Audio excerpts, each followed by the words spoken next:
I work for Columbus, which is a global company that supports Microsoft ERP systems.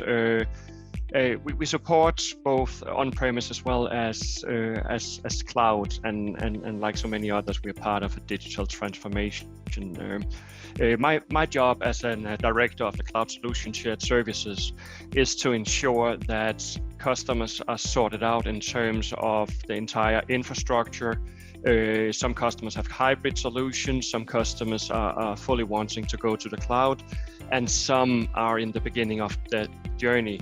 We introduce my different cloud architects and try to help them see a good cloud journey. How can we do this in a safe manner?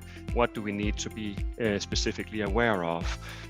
So, what's my story? Well, I originally came from straight out of the military to IBM, where they were hunting quite a lot of new people in, and started to look into which of course were traditional network and infrastructure, where we were supporting servers and network. We were building, I'm even so old that I've been modifying motherboards and other things like that. Became a system specialist, started to teach others about how this was built together. Then I turned into another area when I wanted to try to lead something, and I became a leader for way too many years ago, and started to have both IT supporter teams and technical teams under me. I've been in charge of data centers as well, and I saw in my career that a good move for me would be to follow the stream of the digital transformations of the cloud journeys early on. So I've been adapting to especially Microsoft Azure technologies solutions for quite a while. So I decided to go for the full cloud solutions, and Columbus was a good match for me then. So that's why I'm here.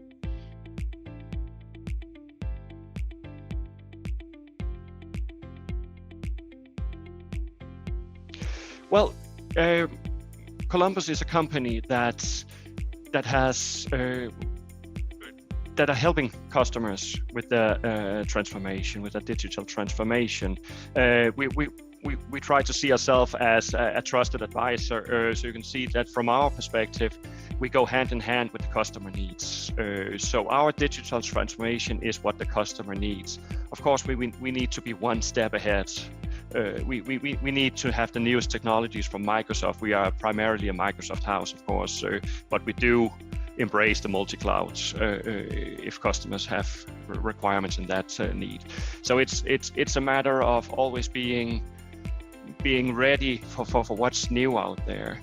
Specifically for me, one of the major challenges for my team were to move them. It's a lot of people that comes from traditional infrastructure. So the DNA is very much focused on server network in a traditional way, where you can say, suddenly I realized that we needed to upskill people. We needed to be able to support the customers and be proactive. And to be proactive, you need to know more than the customer do.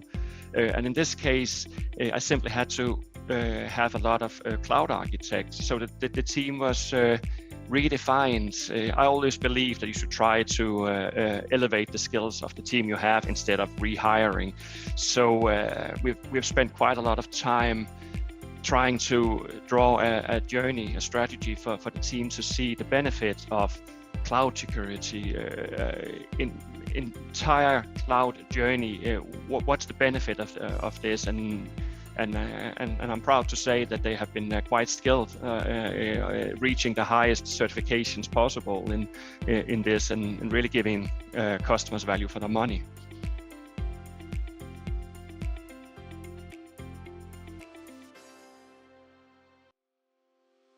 Well, I've sent you a PowerPoint that I'll actually speak out from to this. It's called the 5 not so simple steps to do to increase your chance of a successful digital transformation. There's many approaches into this. So how do you plan for this? Well, the first you need to do is to figure out, what is it that we want to achieve here? What's the scale of the transformation? What type of customers do we serve? You need to be aware of, is it a full-blown thing I'm going to do? Or is it just, a lot of people will look into hybrid solutions, for instance. They're simply not ready to go a full 100% digital transformation where they are fully in the cloud, for instance, or fully multi-clouded. So that's one of the major things here. Then you need to have decision makers in. It's what's called get the right buy-in. You need to make sure that if the decision makers, in many cases it's the CEO and CFO, for instance, that needs to be on board with this. So you won't get anywhere if you don't got the support of core management. So that should absolutely, when you have defined what it is you want to do, have senior management going into this and support this, because if they don't support it, you're dead already. So then you would go in and assess your current capabilities. What do we have here? What are we good at? What are we not good at? Are the employees skilled already? Do we need to elevate, like I did, the skill sets to be able to support a digital transformation? What about the technical capabilities? Do we have that in order, or do we need to invest further in this?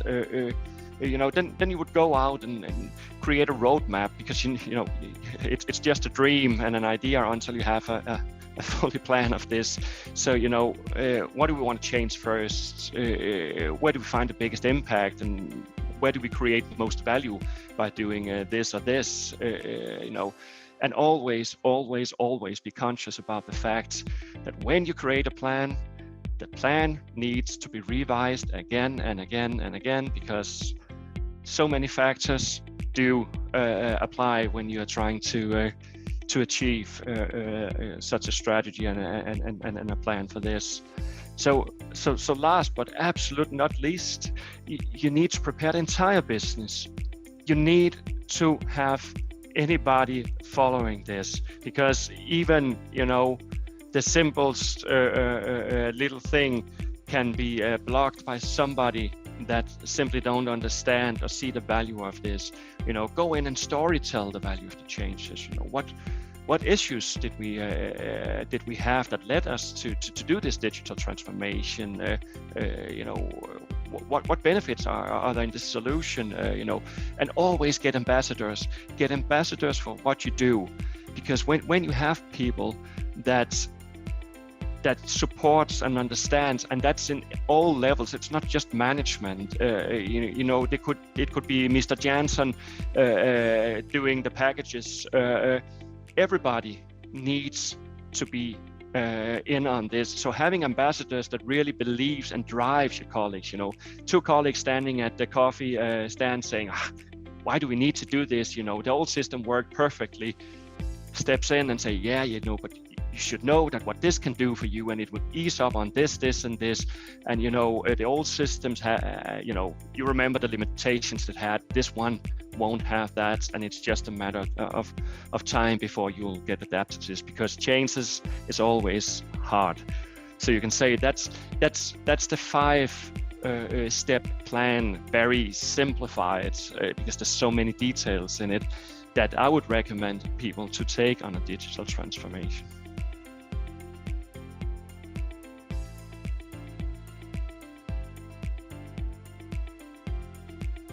Yeah, I sent you another slide for that, and as I wrote in the beginning of it, a cloud security strategy is just as strong as the time we invest in knowledge, and just as weak as the assumptions we build it upon. What I mean about that is that, for instance, on the slide, I took screenshots from Gartner Institute. I took from different areas where there have been some statistics and some investigations done in terms of how much do we believe that we actually know, and how much do we know, which is very, very different, I can tell you. So that's why, for instance, I wrote this: what you don't know that you needed to know, because that's the assumptions we have here, that the digital transformation going from on-premise to the cloud, people kind of understand it ish, but we're so used to traditional ways of thinking when it comes to infrastructure and security. We have the firewalls. Well, the firewall will protect us as long as it's configured correctly. Yeah, but especially now with the situation going on with the war, where both sides presumably are having digital attacks toward each other. Well, what happens to a company that thinks it's totally safe behind a firewall, and somebody are capable of hacking that? So they sit and think themselves being very safe. So when you go into a company saying, hey, you might not be as safe as you think. Well, I think we are. Well, if you look at the numbers, for instance, 71% don't have a multi-factor authentication enabled. That alone is a big deal. There's 68% misconfigurates the cloud platform. Well, that's both costly and in a security issue. There's so many things where our assumptions may make us think that we are all safe, but we are not. That's why, for instance, we at Columbus, we simply advise our customers on that aspect as well, and challenge them in terms of, you think you know, but do you really know what you think you know? So that's kind of one of the obstacles that businesses think we are all safe, everything is good, we got it covered, we got the skill sets and the knowledge, but it's all based on, sometimes at least, assumptions, and you do see this, we especially on major companies where they suddenly are hit by ransomware, or they forgot to have a disaster recovery plan updated to support all new cloud services that they had. So suddenly integrations and applications weren't backed up, and something happens. So that's what I mean with this, that your strategy is just as strong as the knowledge you put into it, and then just as weak as the assumptions we build upon.